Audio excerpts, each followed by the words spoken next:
punya keberanian berbuat kriminal. Apa aja, kita rampok, kita nodong, kita malak, itu menjadi jatah saya.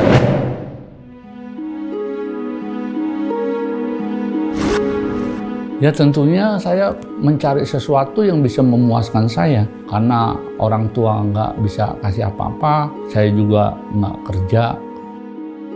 Pemasukan yang kita dapat itu dengan cara apapun kita kerjakan, termaksud kriminal.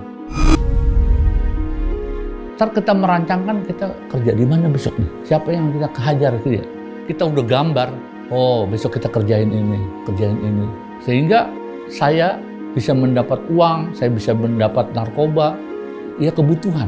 Itu yang saya butuhkan kan banyak. Apalagi pernah berhasil dengan uang itu, saya bisa foya-foya, bisa nyaman. Sampai di Ciledug ini panjang ceritanya.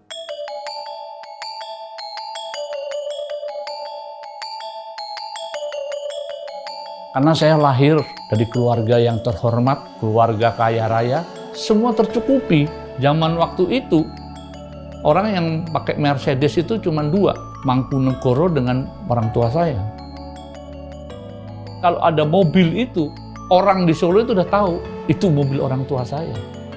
Si Raja Paku, sebutnya bapak saya di si Raja Paku, karena perusahaannya perusahaan paku.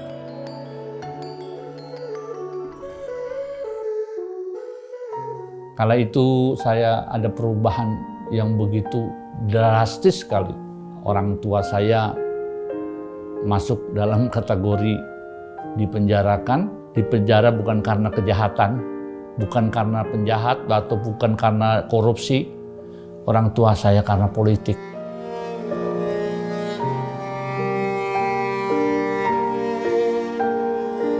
Hidup kami akhirnya lari ke Jakarta dengan apa yang bisa kita pakai. Bahkan kami sempat tinggal di tempat yang tidak layak, yaitu di bekas kandang sapi. Hari ini makan, besok enggak. Yang punya rumah itu, yang punya kontrakan itu, dia ahli kebiri kambing. Kita bisa makan enak itu nungguin pasien kebiri kambing.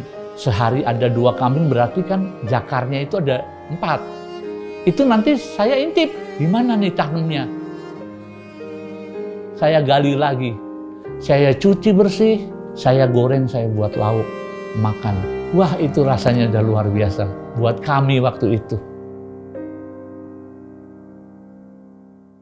Masih ada teman-teman yang tulis, yuk ikut gue gitu. Jadi akhirnya itulah yang memberikan satu kita bisa bertahan hidup. Udah teler nih dia nih. Hei.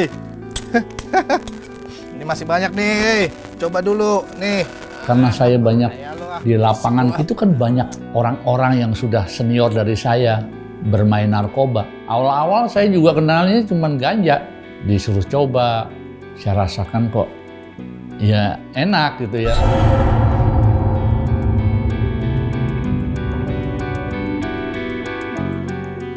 Terus berlanjut. Kalau kita berbicara narkoba ini nggak mudah ngelepasinnya.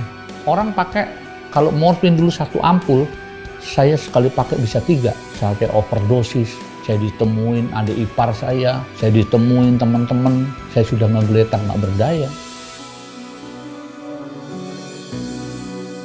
Kalau udah obat, kalau udah makainya morfin, itu semua orang kita anggap kecil. Nggak ada yang kita takutin. Jadi habis pakai rasanya dunia ini punya kita. Satu juga terpengaruh menjadi lebih temperamen kita. Waktu saya ngelakuin kejahatan, saya malak itu istri nggak tahu. Taunya saya itu narkoba aja istri saya. Yang paling dia tahu saya narkoba. Permisi, sepada. Sayang udah pulang. Ih, udah dibikinin kopi. Udah dong. Oh ya, aku ada paket buat ayang aku. Apa? Tutup mata dulu. Nah, itu paketnya. Bisa aja. Dan ini buat jagoan kita. Sehat-sehat terus ya, Nak. Kan saya ngelarang juga gitu ya.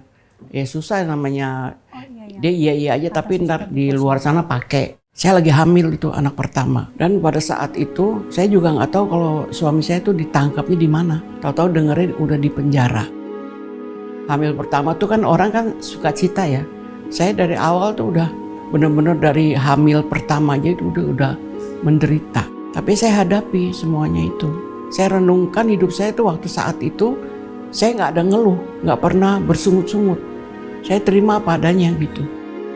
Kalau masuk yang pertama, anak saya yang pertama itu saya masalahnya masalah narkoba. Saya ngedar. Anak saya kedua masalah senjata api. Yang ada ngelaporin ke saya habis ngerjain orang. Yang terakhir, sebenarnya bukan saya yang berbuat benar. Cuman saya kebawa-bawa di embed. Temen yang berbuat, dia mencelakai orang, dia bilangnya saya nyuruh. Kunci saya itu hanya doa. Ke gereja, bawa anak-anak sekolah minggu. Saya hanya berserah total sama Tuhan, hanya curhatnya sama Tuhan udah. Nggak pernah cerita sama saudara, nggak pernah. Istri saya ini orang yang dikirim Tuhan buat saya, diberikan kemampuan untuk mendampingi saya. Nggak ada rasa bahagia, nggak ada damai sejahtera di dalam rumah tangga. Itu yang mungkin dirasakan pada istri saya.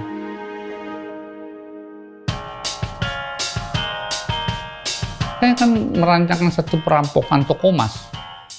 Toko emas ini sudah saya gambar sebulan. Akhirnya kita sepakat hari ini kita berangkat.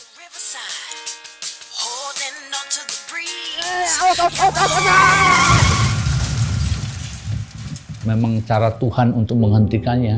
Mobil kami ini ada di kolong truk. Ya teman saya meninggal satu, ya kan. Yang satunya sampai sekarang cacat seumur hidup. Urat lehernya putus, nggak bisa nengok sampai sekarang.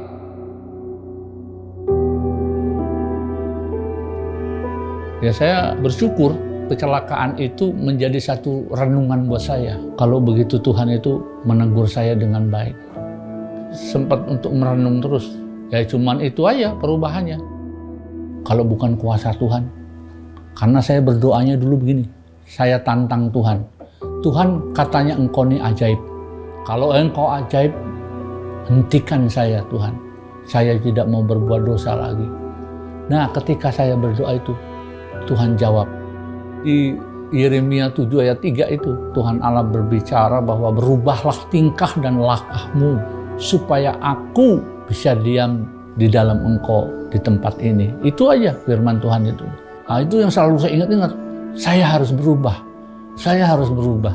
Ya, supaya Tuhan mau diam bersama-sama kami di keluarga ini.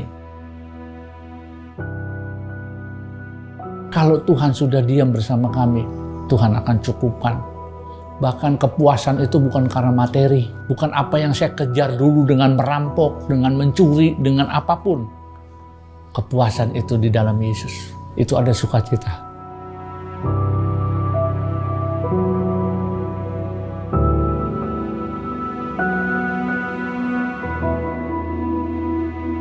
Ketika saya bertobat sungguh-sungguh, saya udah lepas apa-apapun. Itu saya rasakan.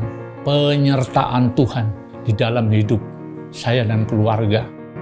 Saya percaya semakin kita dekat sama Tuhan, kita dikikis hidup kita. Begitu juga suami saya, sedikit-sedikit ada perubahan. Tuhan kita ajaib. Roh Kudus yang berkaya buat hidup saya. Saya bisa berubah.